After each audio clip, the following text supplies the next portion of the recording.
हरिओम, नमो नमः। आइए आज हम श्रीमद् भगवत गीता के 10वें अध्याय के 8वें श्लोक का अर्थ समझने का प्रयास करते हैं तथा राजा श्री हरिश्चंद्र जी की एक बहुत ही रोचक कहानी को भी सुनते हैं। 10वें अध्याय का 8वां श्लोक इस प्रकार है। ओम श्री गणेशाय नमः। ओम श्री परमात्मने नमः। अथ 10मोऽध्यायः विभूति योगः। श्री भगवानुवाच अहं सर्वस्य प्रभवः मत्तः सर्वं प्रवर्तते इति मत्वा भजन्ते मां बुधा भावसमन्विताः। अर्थात भगवान श्री कृष्ण कह रहे हैं, अहम सर्वस्य प्रभवः। इस समस्त आध्यात्मिक तथा भौतिक जगत का कारण मैं ही हूँ। प्रत्येक जीव, प्रत्येक वस्तु, ग्रह, नक्षत्र, तारे, ये सब मुझसे ही उद्भूत है। मत्तः सर्वं प्रवर्तते, सबका प्रवर्तन करता मैं ही हूँ। संपूर्ण सृष्टि का आधारभूत परम निधान आश्रय मैं ही हूँ। इति मत्वा भजन्ते माम बुधा भाव समन्विताः। अर्थात जो बुद्धिमान लोग इस बात को जानते हैं वे सदैव मेरी पूजा में तत्पर रहते हैं। वे मुझे ही सब कर्ता कर्विता मानते हैं और स्वयं को केवल एक निमित्त मानते हैं।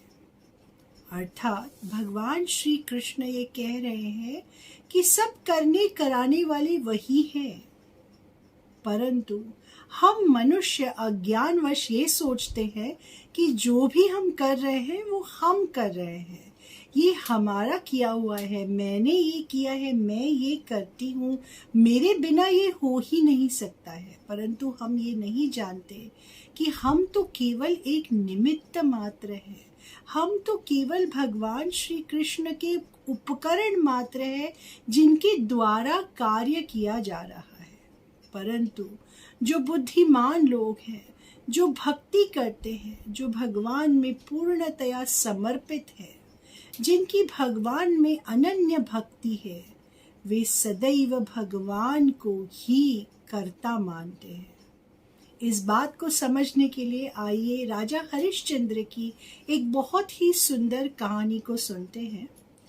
कहा जाता है कि राजा हरिश्चंद्र जो बहुत बड़े दानवीर थे, उनकी एक खासियत थी। वो जब भी दान देते थे, जितना ऊंचा उनका दान होता था उतनी ही नीचे उनकी आंखें झुकी होती थी।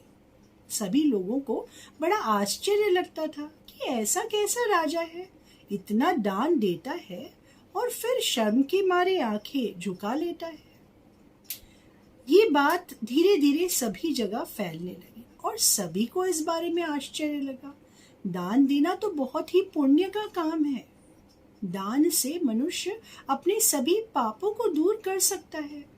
परंतु ये राजा दान तो देता है, लेकिन जब भी दान देता है इसकी आंखें झुकी ही होती है। ये बात एक कवि तक भी पहुंची। अब कविवर्य तो आ गए राजा से पूछने, और जैसे ही महाराज हरिश्चंद्र ने दान दिया और अपनी आंखें नीचे झुका ली, वैसे ही इन कवि महाशय ने भगवान राजा हरिश्चंद्र से पूछा, ऐसी देनी देन जू कित सीखे हो सेन। ऐसी देनी देन जू कित सीखे हो सेन।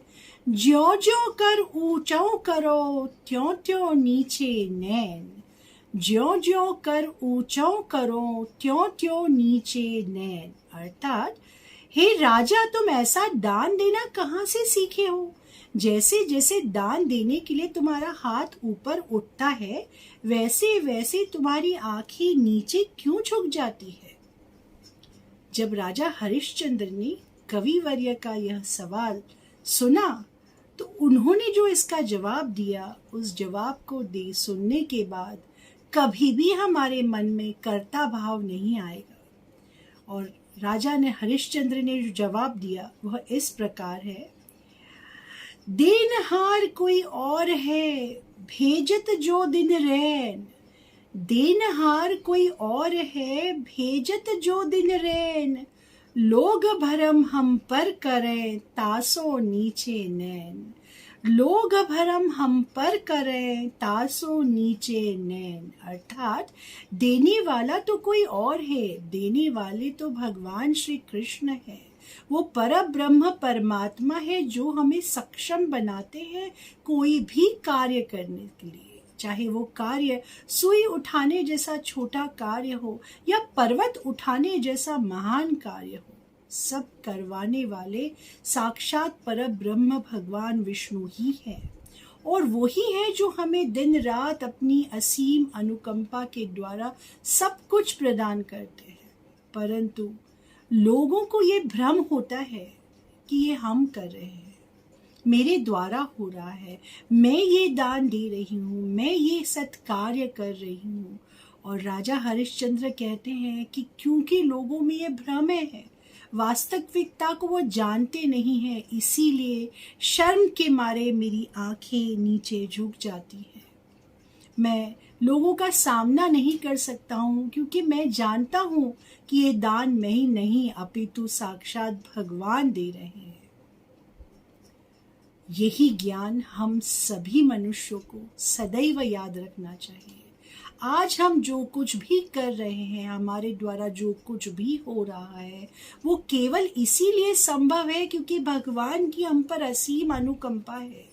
अगर वो हमें सक्षम बनाते ही नहीं, अगर वो ये कार्य हमारे द्वारा करवाना ही नहीं चाहते, तो हम कभी भी कोई भी कार्य को पूर्ण कर ही नहीं सकते हैं। इसीलिए सदैव ईश्वर को समर्पित होना चाहिए, ईश्वर को ही सर्वस्व मानना चाहिए।